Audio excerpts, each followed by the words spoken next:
Hey, welcome back to Gardens Papercraft. Today I want to show you the Christmas card that I've been making a bunch of. I really like it.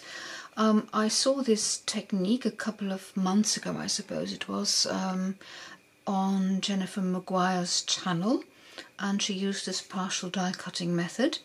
Now I developed my own version because I didn't want the back of my stamping to show. So I came up with this card and I think it's really lovely.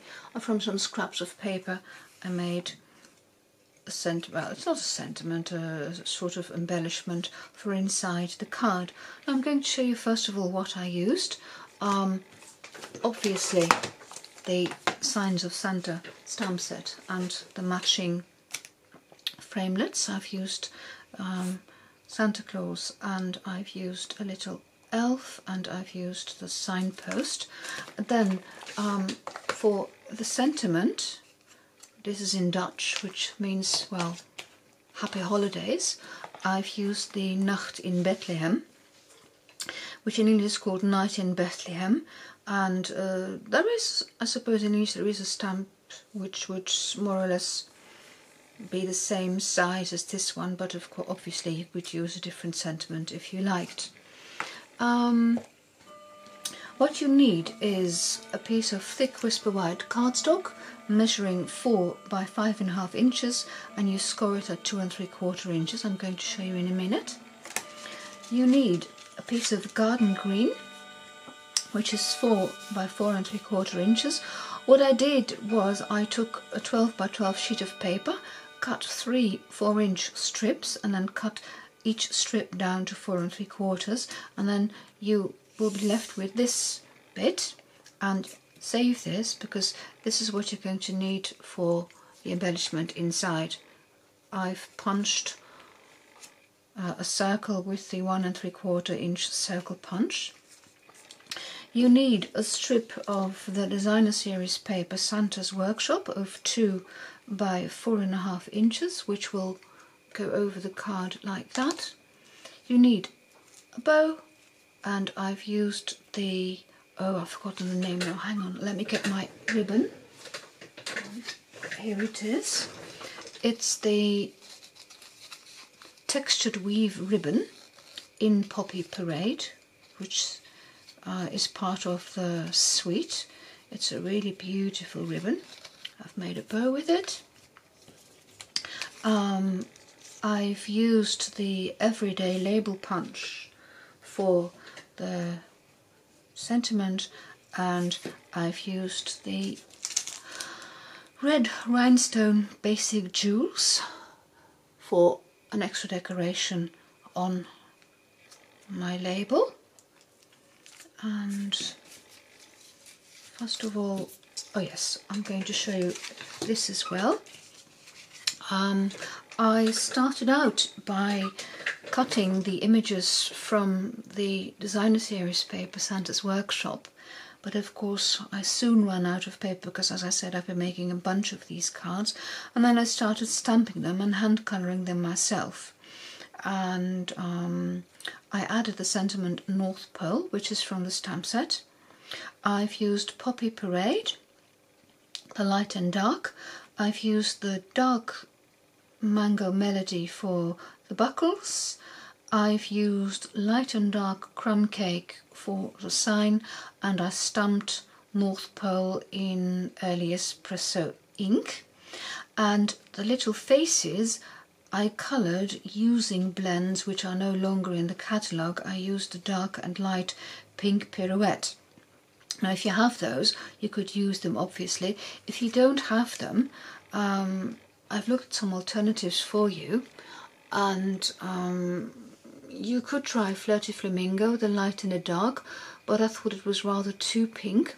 And for Santa here I used Ivory, and then I coloured his cheeks with the light Flirty Flamingo, and I suppose to me this looks a better combination than that really pink one. Then your elves or Santa Claus would look really healthy. But I preferred the dark and light pink pirouette. But as I said, if you haven't got it, try something else. Right then, this piece of garden green of 4 by 4 3/4 inches, and don't worry because all measurements will be on my blog. I'm going to move my grid paper over a bit so that you can see what I'm doing. You want to draw a pencil line on this at 2 3/4 inch. Make it a pencil line that is really well visible. You can always, well, you will erase it later, to make sure you can see what you're doing, because you're going to have to partially die cut Santa Claus and the signpost. So let me get my edgelets out, framelets they're called, and I need my scoring, no, not yet, I need a bit of washi tape as well. Now you're going to cut out Santa Claus, but towards the bottom, but not all of him. So put him just across the pencil line, and then I like to stick my framelets down with some washi tape, because I use these really ancient cutting plates in my Big Shot, and they may move. Now I'm going to put my Big Shot on the table and show you what I'm doing. I don't normally do this, but sorry, I hit the tripod there, but I really want to show you what I mean, and I hope, I suppose it will be visible.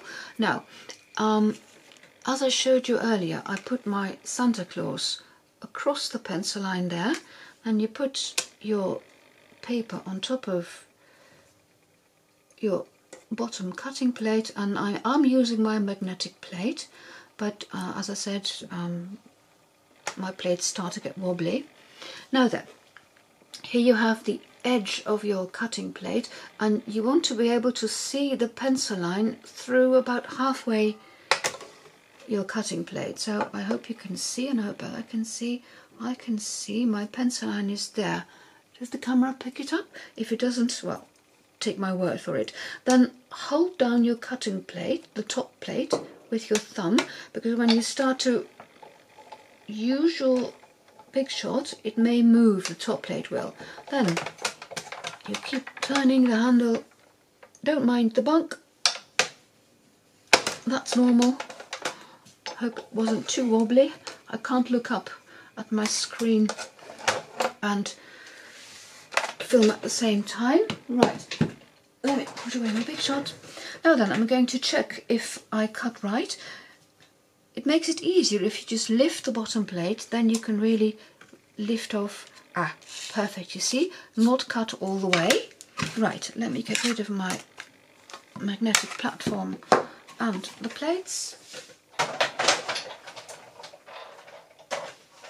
By the way, I always put them back in my Big Shot.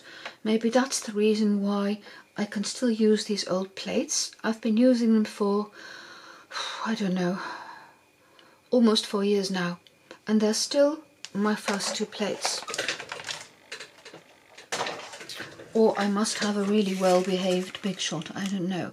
Right, then I can remove the washi tape carefully, and I do reuse these bits. I just stick them on top of my Big Shot,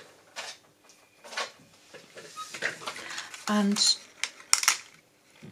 you can remove your framelets. And now I take a craft knife to cut away the bits I don't want. Make sure you cut the right bits. Don't ask me how I know. That's the first one, and then you want to remove that little bit, and then the bit between Santa's feet, between Santa and the signpost, and lastly this one. And if I cut it right, it will remove very easily. Okay, and you can poke that one out. There you go. And this one too. And this is what you are left with. Now, Jennifer Maguire did this cutting bit as well, and then she stamped straight onto her cardstock. But of course, when you use the blends, they will bleed through, and I didn't want this back to show. So what you do is you cut them out with your Big Shot for the sake of, well, a shorter video. I did that, and use your 1.5 inch circle punch to cut out the little elf. There you go. The spare bit that I showed you earlier, use your 1 3/4 inch punch, and then you can get 2 from one leftover bit, and you can stick that down, and then this goes inside the card, and very easily, if you don't put your stamps too closely together, you have plenty of room to use your dies to cut them out.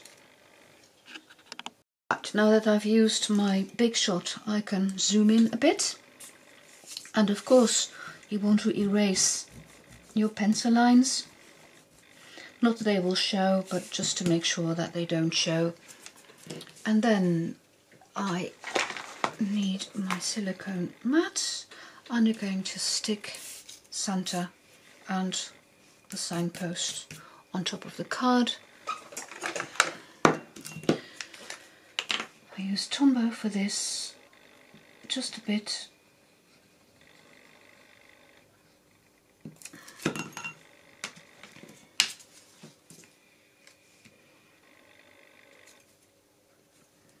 Check from the back if it's not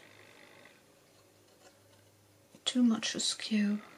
There you go.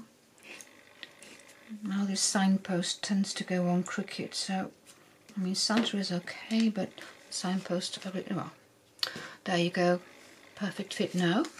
But as I said, I've been making these cards in great numbers, and every time the signpost went wobbly, and now it didn't. Okay, then you need the strip of cardstock, which designer series paper I should say, from the Santa's Workshop Suite, I believe it's called. I can't remember the name right now, but I'll put it in the video later on. Cut at 2 and 4.5 inches, and then I'm going to stick this on top, and I draw a pencil line and another one so that I know more or less where my glue has to go. Put down a bit of snail, and you probably won't be able to see the pencil lines in the video, but they show me how far to put the glue, and then put your strip on top and adhere it. And by doing it like this, by not stamping and colouring on the base card itself, I think you get a neater look from behind. Then you take your thick Whisper White bit, which was 4 by 5.5 inches, and you need to score it at 2 3/4 inches. So let me get rid of this. 2 3/4 inches, there you go. Now the trick with thick Whisper White is normally I fold the valley on the outside, but with thick Whisper White you create a much neater fold, if I can find my bone folder, if you put the valley on the inside. See, then the outside won't crack and the inside won't crack. Then you take your top card and you adhere it to the bottom. Now, of course, this is all handmade. Sometimes you can see this here, you get a bit of white sticking out. If you don't mind that, leave it there. If you do mind it, just trim it off. I probably will. Again, some snow in the middle.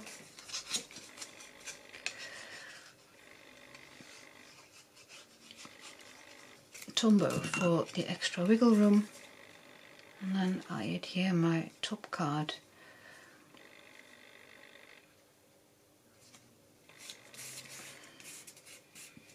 It's not too bad, I suppose. It's a bit, well, there's just a bit sticking out, so I'm going to trim that off. This looks much more neat. Then I take my scissors and I trim the bits of card sticking out. All I have to do now is adhere my little elf to the circle and then the circle to the inside of the card.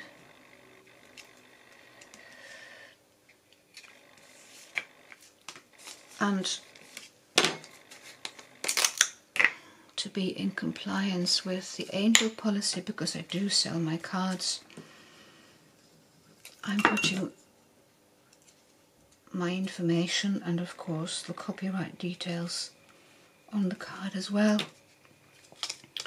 And here you have the basics of a card.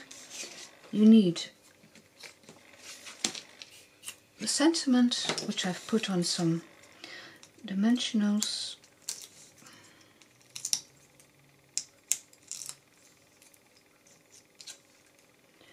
Oh, be careful. Stick them down. And now my little bow. I'm going to use 2 glue dots for this, one to the left of the knot and one to the right of the knot. If you can, I'm not sure if the camera picks this up. And then attach your bow. Let me get rid of all the stuff around it. And here you have, I think, a really cute Christmas card. The inside again, and you can stand it up like, oh, if it refuses to stand up, take your bone folder to it again and then crisp that fold and it will remain standing. Well, thank you very much for watching. Bye bye.